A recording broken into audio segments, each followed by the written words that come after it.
Hello, students. Well, today we shall discuss the three stanzas from A Prayer for My Daughter. Stanzas from 2 to 4. The stanza number 1 we have already done with the introduction of this poem in our last lecture. So, today, now let's start stanza number 2. I speak. I have walked and prayed for this young child an hour, and heard the sea wind scream upon the tower, and under the arcs of the bridge, and scream in the elms above the flooded stream, imagining in excited reverie that the future years had come, dancing to a frenzied drum out of the murderous innocence of the sea. So, as we know that this is a beautiful poem written by W.B. Yeats for his daughter. He is very much concerned about his daughter who has taken birth right now recently.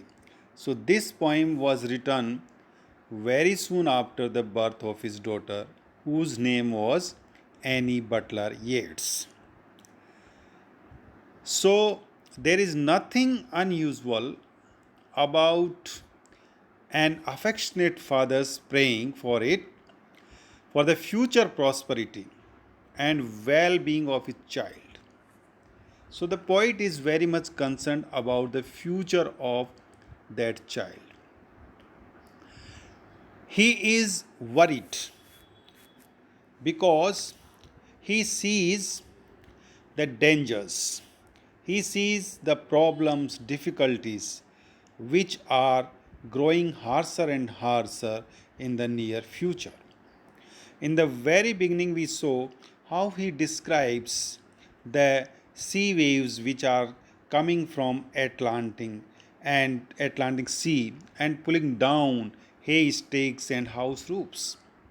So inside the poet's mind, there also blows a storm of great gloom, and that is that the poet has walked and prayed for his infant daughter for about an hour, and he is hearing the blow and the roaring sound of the winds which are howling outside his house in the Thur Valley Tower, under the arcs of the stream, bridge, etc. So, this storm has excited in him fear that the destructive future years have arrived at last, and they have come dancing to a maddening drum beat as if out of the dangerous calm of the Atlantic. So, like an affectionate father, he prays for his daughter's safety. He is worried about his safety in the world, which is growing more and more unsafe and anarchic. So, anarchism is going to be there in the world, and for that, he is worried about. Now, let us go with this stanza, and we see he says, I have walked and prayed for this young child an hour. So he has been walking for an hour and prayed for this girl child, prayed for his daughter, young child, who has just taken the birth, and heard the sea wind screams upon the tower. So the sea winds which are arising from the Atlantic, as I have already spoken, they are screaming. They are screaming, making loud noise. And this word is deliberately used, that the sea waves are screaming upon the tower where the poet is living. And under the arches of the bridge, and scream in the elms above the flooded stream.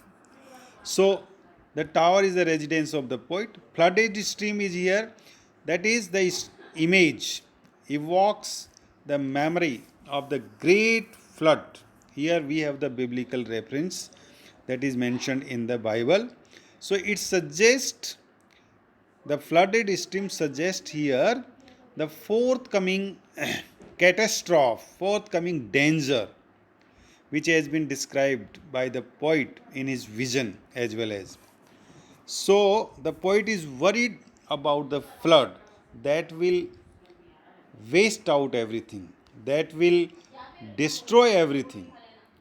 And therefore he says, imagining in excited reverie. So he is here imagining excited reverie, although here is oxymoron figures of speech is there. So the reveries are waking dreams, and these are the excited waking dreams, and it means that the agitated and stirred up feelings which are there in the mind of the poet. So the poet is dreaming, poet is waking but dreaming, and he is having the agitated dreaming and feelings. And what is that about? That is about the future years had come. See that the future years have come. So here future years, he is worried about the future years because the future years are full of the danger, full of the catastrophe. So future years had come, dancing to a frenzied dream. Frenzied means wild excitement. And these years actually have been here personified, and they are coming just like persons. Dancing to a frenzied dream. Dancing to a frenzied dream means in a wild excitement. So these years are coming, dangerous years, the years of insecurity and unsafety, or the danger, dancing in wild excitement, are approaching to them. So dancing to a frenzied drum out of the murderous innocence of the sea. And they are coming out from the murderous innocence of the sea. So here we have the very important phrase murderous innocence. See, both the things are the contrary to each other, innocence and murderous. So here the poet calls these sea waves as the murderous innocence. They are devastating, they are destroying, but they are not destroying and devastating intentionally. Everything is usual and natural. They are innocent, even then they are murderous. So here this phrase is very important phrase of the sea. So the wild waves which are coming out from the sea are just like murderous innocent. So the same thing that the poet also imagines, that the ravages which are caused by the sea, which are unintentional and without any malice to anyone. So he also imagines such destruction, such ravages which are unintentionally coming to the world, and for them he is worried. For them he is worried that his daughter will have to face these dangers in near future. So we know the background of the poem, that the First World War just finished and there was not a complete peace at that time, and all around there were the dangers. So the poet worried how this daughter will develop, will grow in such circumstances. So this is what we have the explanation of these lines. Okay. Now come to the stanza 3. May she be granted beauty, and yet not beauty to make a stranger's eye distraught, or hers before a looking glass. For such, being made beautiful overmuch, consider beauty a sufficient end, lose natural kindness and maybe the heart revealing intimacy that chooses right and never find a friend. Again, we have beautiful lines. Again, the poet is praying for his daughter. And how and what he is praying in this line? Let's see. He says, may she be granted beauty. That is, that his daughter should be granted beauty. May God that she should be very beautiful. She should grow beautiful. And yet not beauty to make a stranger's eye distort. But then he says, contrary to that, that she should not be over beautiful. She should be beautiful, no doubt. She should grow beautiful, but not over much beautiful, so that the stranger's eyes cannot be distorted. She should be beautiful in a natural way. If she is or beautiful, then she would attract the attention of the strangers, and that will create the problem. So he wants that she should grow in such a beauty that may not attract the attention of the strangers, so there may not be any kind of danger. Okay, then or hers before a looking glass, for such being made beautiful or much. So she should not be over much. She should not be over beautiful, or hers before a looking glass.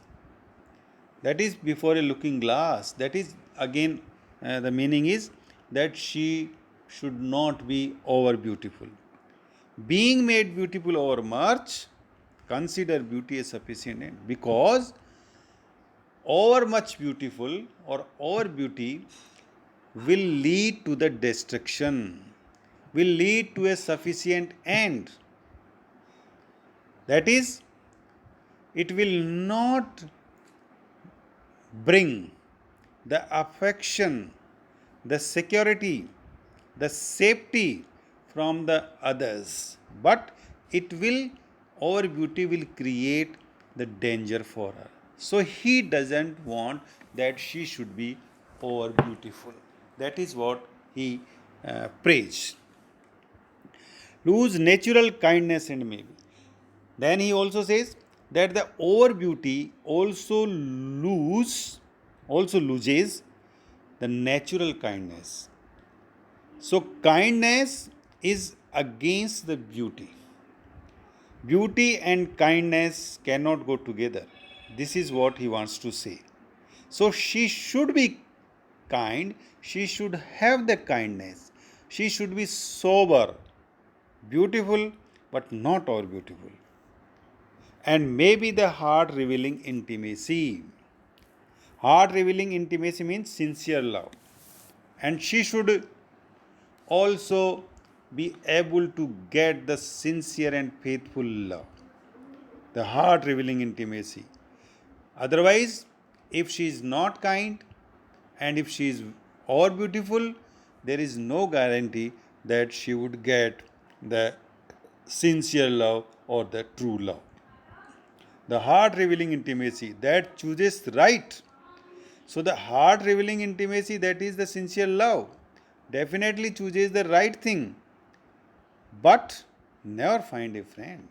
So, the over beauty will never find a friend, never find a good husband.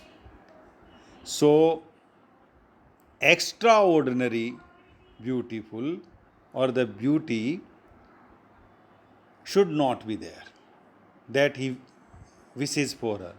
She should be heart revealing, that is true, sincere, lovely, and if she is over beautiful, she would lose a better friend, a good husband, as well as the affection of the others. And she would never find a friend, means she would never find a good husband.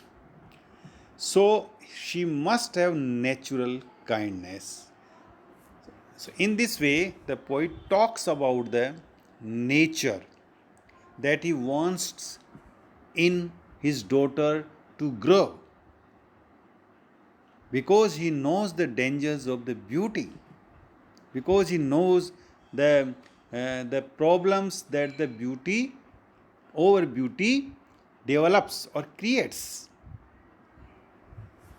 So this is what he says. So extreme beauty could be harmful and ruinous for a woman.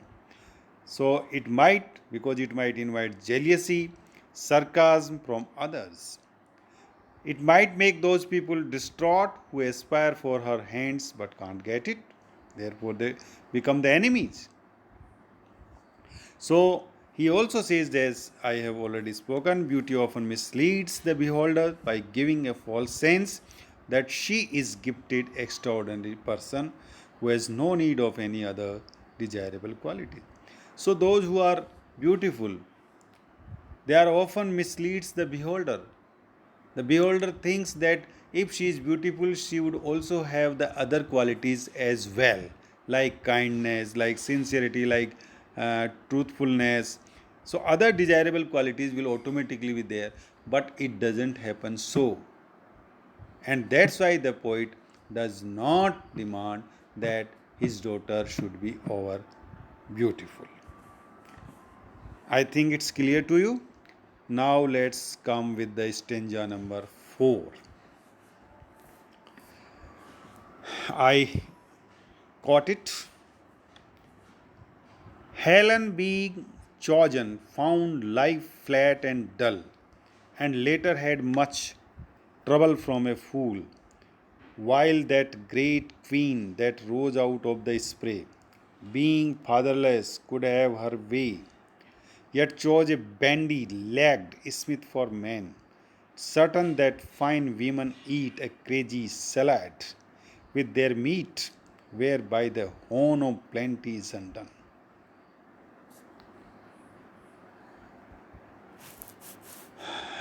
Yes,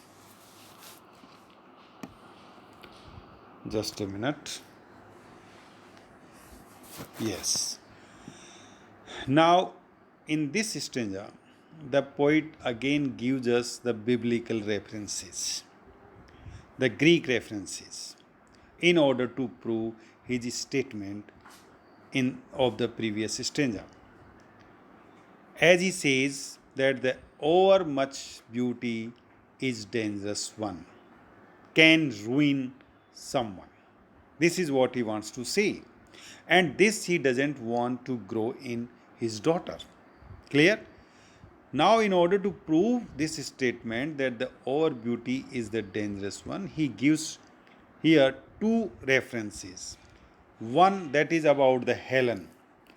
She was the famous Greek beauty, daughter of Zeus and Leda, the most beautiful woman. She was wooed by the principal chiefs in Greece, who, at the suggestion of Odysseus, agreed to abide by her choice and defend her husband. She was married to Menelaus, but carried away by Paris. So she was married to Menelaus, but she was taken away by Paris. Paris was the other character. It is mentioned in Iliad. It is mentioned in the epic Iliad. So the reference is from the Iliad. And Paris took her to the Troy.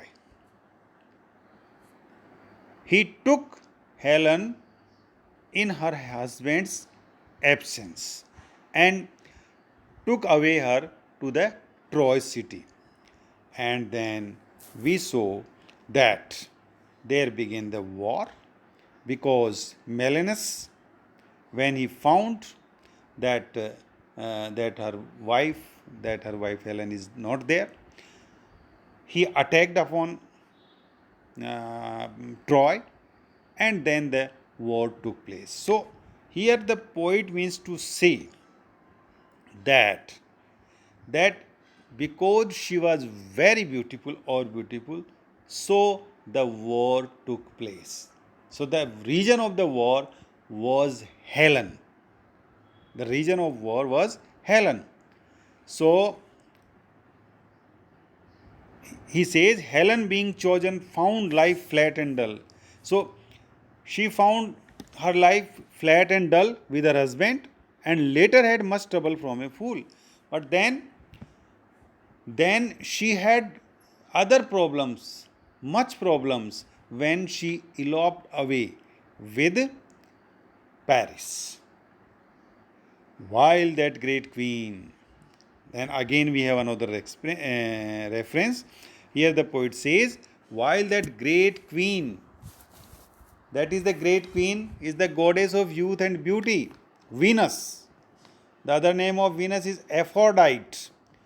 She rose out of the sea, that rose out of the spray. Spray means here sea. She is supposed to be the goddess of beauty and youth. Being fatherless, and she was fatherless. Her father was not alive. So could have her way. Therefore, she could have her way, that is, was self-willed and obstinate because her father was not there. So she was arrogant. She did what she liked. She was free to choose whatever she liked. So being fatherless could have her way. Even then, because she was free will, she was free to choose or to do whatever she liked. Therefore, even then, she chose a bandy legged smith for men. She chose for her husband a bandy legged smith. Smith, that is the जिसको अपन कहते हैं लुहार, गाँव में जिसको लुहार कहते हैं, and he was लेम, लंगड़ा. उस लंगड़े लुहार से उसने जो है कि शादी करी. It is certain that fine women, therefore the poet here says that she was beautiful. She was free because her father was not there. But even then, she chose she chose lame Hephaestus. The name of the iron maker is Hephaestus, and he was lame, langda. So yet chose a bandy-legged smith for a man. It is certain that fine women, therefore he says that it is quite absolutely right that the fine women, beautiful women, eat salads very much, and that makes them crazy and mad. They eat crazy salad with their meat, with their meal, and that makes them crazy and mad, whereby the horn of plenty is done. So, in this way, when they are crazy, when they are mad, they are silly, therefore, they, whereby the horn of plenty is then undone to them. That is the best store of the gifts. There is again reference in Greek mythology. The horn of God that sucked Jupiter. It was placed among the stars as a symbol of plenty and prosperity. So that was undone. It means their happiness is ruined. So these beautiful women who eat salads too much with their meal becomes crazy and mad, and in this way they destroy their future, they destroy their prosperity, they destroy their happiness, and they destroy their life as well. Therefore, the poet prays for his daughter not to be such beautiful like Helen or like Venus or Aphrodite. He wants that the mild beauty, the beauty which which hedge the kindness, sincerity, love, affection, etc. Not kind of that beauty which creates the problem like Helen, who created the war of Trojan, and like this, the goddess of youth, who was so self-willed and minded, and who chose lame Hephaestus, lame husband. So, in this way, the poet here expresses his feelings for his daughter's future. So, thank you very much, dear friends, for now, and we will continue this poem in our next lectures as well.